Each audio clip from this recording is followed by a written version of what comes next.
Many experts believe that water levels in the ocean are rising as ice melts due to higher temperatures caused by climate change. Right now, over 5 million cubic miles of ice exists on the surface of our planet, which one estimate says would take longer than 5,000 years to melt if global warming rates continue. An interactive map created by National Geographic shows what the world would look like if all the ice on Earth melted and added to the sea levels. Estimates show that this would raise the oceans by 216 feet, flooding coastal cities and creating shorelines that are deeper inland.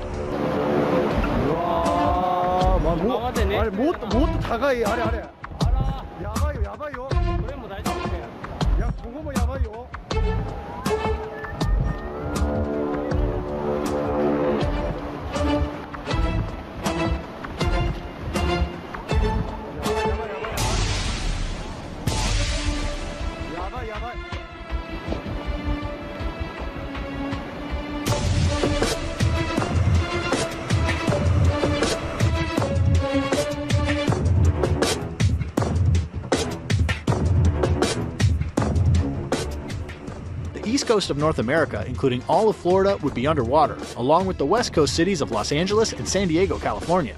Parts of Europe would be devastated by the Atlantic Ocean, covering London, the Netherlands, and most of Denmark. Although major cities in Egypt like Cairo and Alexandria would become part of the Mediterranean Sea, the continent of Africa would be the least affected by rising sea levels.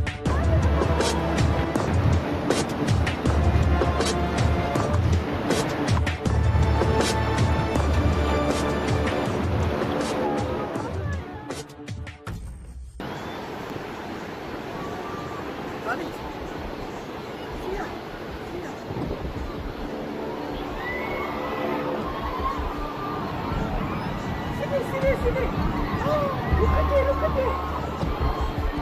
Yusuf, come see.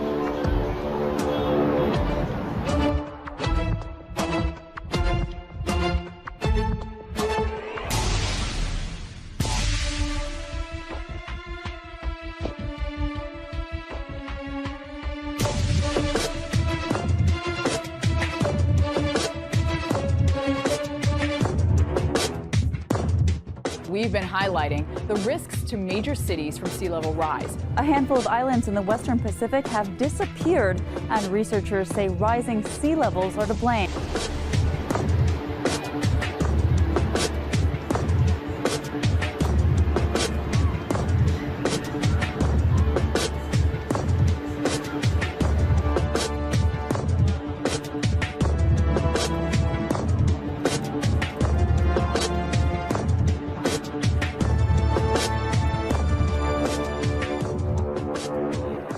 California could be in major trouble because of climate change. In some cases, landlocked regions could eventually have beaches. An updated government report says in one severe scenario, sea levels could rise by 10 feet over the next century. That could mean tens of thousands of homes and businesses lost, as well as power plants, water treatment facilities, and hundreds of miles of roadways in the coastal state. The culprit in the study, it says loosely regulated greenhouse gas emissions.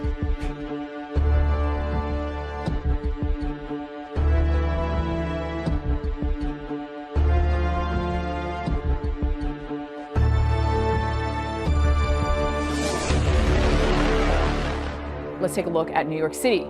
Here's the sea level rise of 1, 3, 5, and 8 feet, and how that could impact the city. We're talking about the airports underwater, inundating those airports. Hurricane Sandy, of course, in 2012 was a turning point, and the storm highlighted New York City's vulnerabilities to coastal storms and rising seas. Thousands of buildings were damaged. Individual property values across the 5 boroughs dipped nearly $20,000 after Sandy.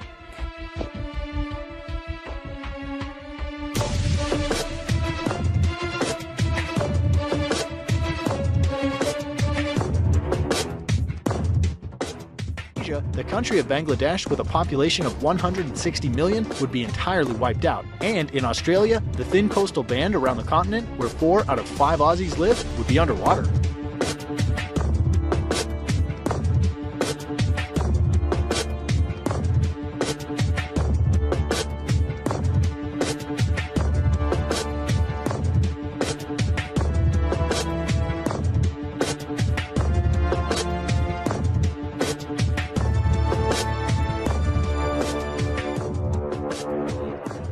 Fossil fuels are causing ice sheets in Greenland and Antarctica to melt at increasingly faster rates. The report says when ice melts in Antarctica, sea levels near California could rise more than the rest of the world. Sea levels have been rising for thousands of years, but starting in 2050, that rate could be 30 to 40 times faster than what we've seen over the past century.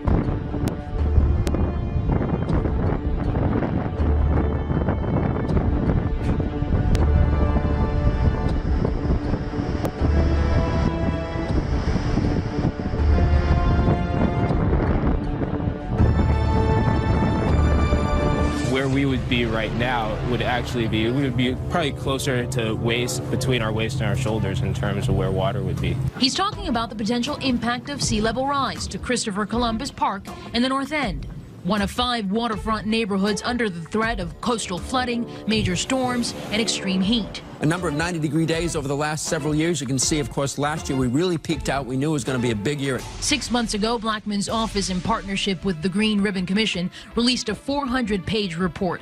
Climate Ready Boston details the consequences of the changing climate and what they found could be catastrophic, reminiscent of the destruction left behind by Superstorm Sandy in New York and New Jersey.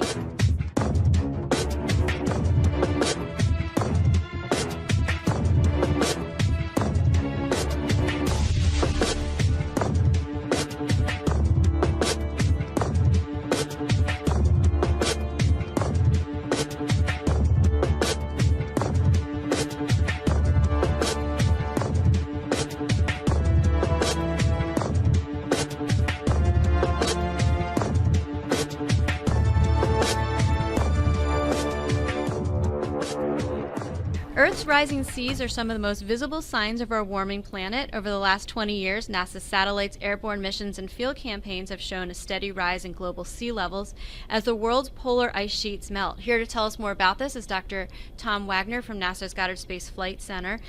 Start by telling us, you have some new images. What do these new images show us about sea level rise? They show us 2 really important things. And the first thing is this: sea levels are rising around the world, and in the last 20 years they've risen by over 3 inches on average. And we know this number really well. It's actually recorded by a number of different satellites that go over the Earth and bounce radar signals off the ocean to determine its height. The other amazing thing, though, is that the ocean has topography. You can almost think of it like a mountain range with peaks and valleys. And the coast of California, in this case, actually is a little bit of a valley right now. And this is caused by a combination of wind and ocean currents.